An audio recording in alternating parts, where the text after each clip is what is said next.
ہوں گے، اس کے علاوہ آپ کس کو سننا پسند کرتے ہیں جس کو آپ چاہیں کہ اگر میرا دل کرے سننے کو تو میں جی میرے بچپن میں ہی گھٹی ہے، میں پتہ نہیں سمجھتا ہوں کہ میرے خون میں ہی گھٹی ہے کہ میں نے جب گھر سے آنکھ کھولی تھی تو مجھے جہاں تک یاد آتا ہے کہ میں نے قاری عبدالحفیظ رحمۃ اللہ علیہ کو بڑا سنا، یعنی میں نے وہ گھر میں رسول اللہ کی آنسو تقریر ہماری ماں بڑی سنتی تھی، تو وہ گھر میں تو میں اگر کسی خطیب کو سنوں بھی تو اگر مجھے یعنی 70% وہ اچھا لگے کوئی بات، لیکن مجھے 100% قاری عبدالحفیظ رحمۃ اللہ علیہ کی طرف لگاؤ جو ہے، جھکاؤ جو ہے وہ زیادہ ہے۔ حضرت اماں جی عائشہ کے اوپر ان کا بیان آئے اور عورتیں رونے لگ جاتی ہیں، وہ تو اتنا الحمدللہ ان کا وائرل ہے۔ میں نے ذاتی طور پہ نا کہ ان کی زندگی کے بارے میں لوگ جو ان کے رفیق رہے، جو لوگ ان سے پڑھتے رہے اور جو ان کے ساتھ جنہوں نے سفر کیے، کھانے کھائے، تعلقات رکھے، ان سے بھی ملا ہوں تو مجھے ویسے ہی وہ بڑی آئیڈیل شخصیت ہے۔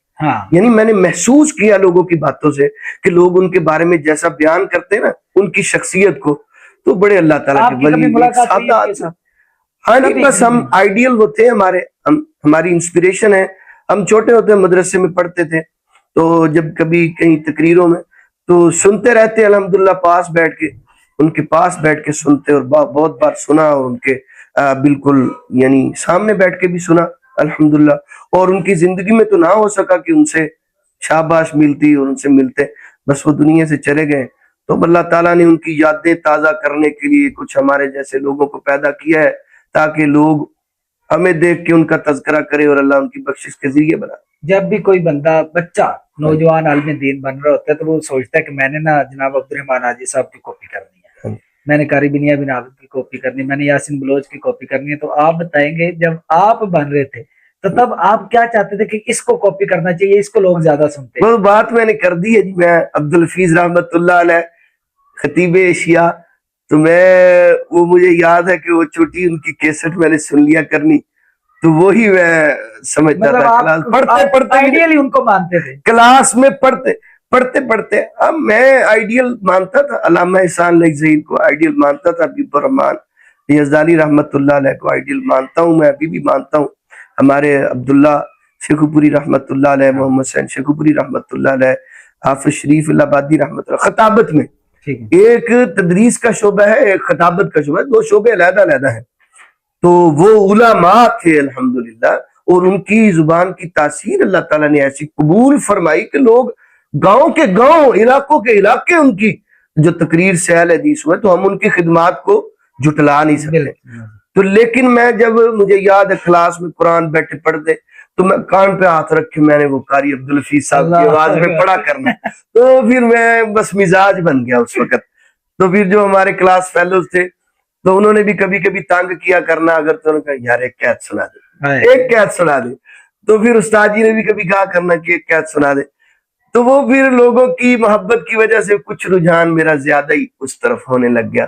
اگر قاری عبدالرحمان حاجی صاحب کے سامنے میں پوری امت کو لا کر بٹھا دوں اور آپ سے میں کہوں کہ آپ کے پاس 1 منٹ ہے، تو آپ کے سامنے نوجوان، بوڑھے، عورتیں، مرد سب بیٹھے ہیں، آپ کیا میسج دینا؟ میں جی اخلاص اور تقوی، کوئی میسج نہیں دیتا۔ یہ دین اگر کاروبار کرنے کا بھی حکم دیتا تو اخلاص کے ساتھ، جس بندے کو اپنی آخرت کی فکر نہیں ہے کسی بھی معاملے، تجارت کرے، گھر میں رہے، جہاں بھی رہے، ہر وقت اس کے دل میں یہ کہ میں اللہ کا بندہ ہوں، جو بھی کام میں نے کرنا ہے وہ اللہ تعالیٰ کے حکم کے مطابق کرنا ہے، کہیں میں سرکش نہ ہو جاؤں، ٹھیک ہے، تو اللہ کی نافرمانی کر کے اللہ کے غیظ و غضب کا، ناراضگی کا سبب نہ بنے۔ تو میں بس پوری امت کو یہی کہوں گا کہ اللہ تعالیٰ میرے لیے بھی دعا کرے، میں آپ کے لیے کرتا ہوں۔ یہ 2 جو لفظ ہے نا پوری دین کا خلاصہ ہے۔ سب سے پہلی چیز اخلاص ہے، دوسرا تقوی ہے، للہیت ہے انشاءاللہ۔ جس طرح ابھی ایک بات بہت زیادہ ٹرینڈنگ میں جا رہی، رولا 50 نہیں، رولا 12 نہیں، رولا 4 ہے۔ یہ ہمارے قاری بلال معاذ صاحب الحمدللہ پاکستان کے نامور خطیب ہیں اور بڑی خوبصورت اور پیاری نظمیں لکھتے ہیں اور لوگ سننا پسند کرتے ہیں، تو اس کے اوپر آپ کا کیا موقف ہے؟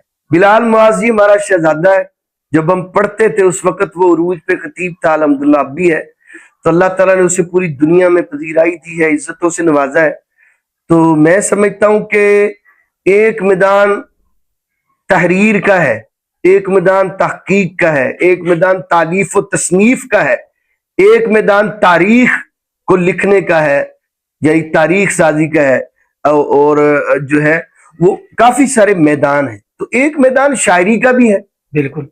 اب جو دوسری طرف سے باطل عقائد کے لوگ ہیں وہ شاعری کے ذریعے بھی دین کو ریپرزینٹ کر رہے ہوتے ہیں. بالکل ایسے ہی. اس شاعری کے ذریعے اور لکھا جاتا ہے شاعر اسلام. شاعر اسلام اور بہت سارے لوگ ہیں. ہاں. اور اس میں یہ نہیں آپ کہہ سکتے کہ یہ ایک ذریعہ نہیں ہے دین پھیلانے کا, یہ بالکل ایک ذریعہ بن چکا ہے. ٹھیک ہے. سوشل میڈیا کے ذریعے نعتیں ہیں, حمدیں ہیں, کلام ہے, اس طرح کے لکھے جاتے ہیں. اور میں بلکہ محسوس یہ کرتا ہوں کہ تقریروں سے زیادہ وہ کلام سنے جاتے ہیں اور لوگ پسند کرتے لوگ پسند کرتے ہیں پنجابی کو. اب اگر ہم اس میدان میں پیچھے رہ جائیں گے تو کون وہ کام کرے گا؟ تو وہ جو میں بس اسی بات پہ اکتفا کر لیتا ہوں کہ ہمارے شیخ الحدیث, ہمارے محدث الاسر اور محقق عالم دین حافظ شریف صاحب الحمدللہ اور استاد العلماء ہیں. بالکل. استاد العلماء شیخ الحدیث ساری زندگی دین کے لیے وقف کر دی.